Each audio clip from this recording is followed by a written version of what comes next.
শুরু করিতেছি পরম করুণাময় আল্লাহর নামে। বাংলাদেশ ভারত কি সম্পর্ক এখন? টানা 15 বছর তো সম্পর্ক ভালো ছিল। কারণ কি? কারণ হচ্ছে টানা 15 বছর ফ্যাসিবাদী সরকার ক্ষমতায় ছিল। সেই সরকার ভারতকে মাগনা এই বাংলাদেশকে বিকিয়ে দিয়েছে। আর বাংলাদেশ কি পেয়েছে? শস্য পরিমাণ দানাও তারা মাগনা পায়নি। যা কিছু ভারত থেকে আনছে সব কিনে নিয়ে আসছে। বাংলাদেশ থেকে রোগীরা ভারতে যেত ডাক্তার দেখাতে, সেখানে টাকা দিয়ে ডাক্তার দেখাতো, হোটেলে থাকতো টাকা দিয়ে, রেস্টুরেন্টে খাইতো টাকা দিয়ে, ঘুরতে যেত টুরিস্টরা টাকা দিয়ে, কোনো মাগনা না। আমদানি রপ্তানি সব কিছু, আলু পেঁয়াজ ডাল চাল তেল নুন পেঁয়াজ যা নিয়ে আসতো সব কিছু টাকা দিয়ে নিয়ে আসতো। আর ভারত বাংলাদেশ থেকে সব মাগনা নিয়ে গেছে। সেটা শেখ হাসিনা নিজে স্বীকার করেছে যে ভারতকে এত কিছু তিনি দিয়েছেন যে ভারত চিন্তাও করতে পারবে না। এই কথা শেখ হাসিনার মুখেই, শেখ হাসিনা নিজ মুখে এই কথা বলেছেন। প্রতিটা সোশ্যাল মিডিয়া খুঁজলে আপনারা পেয়ে যাবেন। এখন কি অবস্থা সেই ভারত বাংলাদেশের সম্পর্ক? ভারত বাংলাদেশের সম্পর্ক এখন সমতার ভিত্তিতে, চোখে চোখে। এখন আর কোনো তাবেদারের ভিত্তিতে না, এখন আর কোনো গোলামের ভিত্তিতে না। এখন সম্পর্ক সমতার ভিত্তিতে, কূটনৈতিক ভিত্তিতে সব সম্পর্ক। এই বিষয়ে বাংলাদেশে এখন বর্তমান অন্তর্বর্তীকালীন সরকার চলতেছে। এই সরকারের সকল উপদেষ্টা সবাই এক বাক্যে এই কথাই বলেছেন, ভারতের সাথে কথা হবে চোখে চোখে। তারপরে যারা ছাত্র আন্দোলনের যে সমন্বয়করা ছিল তারা সবাই বলছেন এই একই কথা। ভারতে কলকাতায় যে বিজেপি নেতা আছে শুভেন্দু অধিকারী, তিনি তো বারবার পাল্টি খেয়ে খেয়ে খেয়ে এখন বিজেপিতে।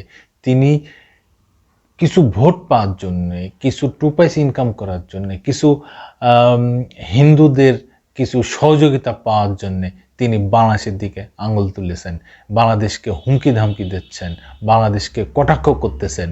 তাহলে সম্পর্ক এখানে ভালো নাই তার সাথে বাংলাদেশের, কিন্তু কূটনৈতিকভাবে বাংলাদেশের সম্পর্ক যথেষ্ট ভালো আছে আমার ধারণা। এখানে আবার 2024-এর 5 আগস্ট যখন বাংলাদেশের ছাত্র জনতা আন্দোলন গণ অভ্যুত্থানে যখন বাংলাদেশ থেকে হাসিনা পালিয়ে চলে গেল, সেই সময় হাসিনা আশ্রয় নিয়েছে ভারতের কাছে। ভারতে এখন তিনি কি অবস্থায় আছেন? আশ্রিতা হিসেবে, রোহিঙ্গা হিসেবে, না কূটনৈতিক পদমর্যাদায় আছেন? কোন তারা জানেন আর হাসিনাই জানেন। কিন্তু হাসিনা ভারতে যাওয়ার পরে থেকে বাংলাদেশ এবং ভারতের সম্পর্ক মোটেও ভালো নেই। এখন বাংলাদেশে যেই ভারতে হাই কমিশনার আছেন, যে রাষ্ট্রদূত আছেন, তিনি বলছেন ভারত বাংলাদেশ সম্পর্ক জোরদারের আশাবাদ প্রণয় ভার্মার। ইনি হচ্ছে বাংলাদেশে ভারতীয় হাই কমিশনার। প্রথম হলো একটা নিউজ ছাপা হয়েছে, প্রতিবেদনে বলছে ভারত বাংলাদেশ সম্পর্ক জোরদারের ব্যাপারে আশাবাদ ব্যক্ত করেছেন বাংলাদেশের নিযুক্ত ভারতীয় হাই কমিশনার প্রণয় ভার্মা। তিনি বলেছেন প্রতিবেশী দুই দেশের মধ্যে যে অনন্য সম্ভাবনার সুযোগ রয়েছে তা অন্য কোথাও পাওয়া কঠিন। সোমবার সন্ধ্যায় ভারতীয় হাই কমিশনের কূটনৈতিক সংবাদদাতাদের সঙ্গে আলাপকালে এই কথা বলেন এই ভারতীয় হাই কমিশনার। তিনি বলেন, আমাদের সম্পর্ককে একে অপরের স্বার্থ, উদ্বেগ ও আকাঙ্ক্ষা পারস্পরিক সংবেদনশীলতার সঙ্গে দেখতে হবে।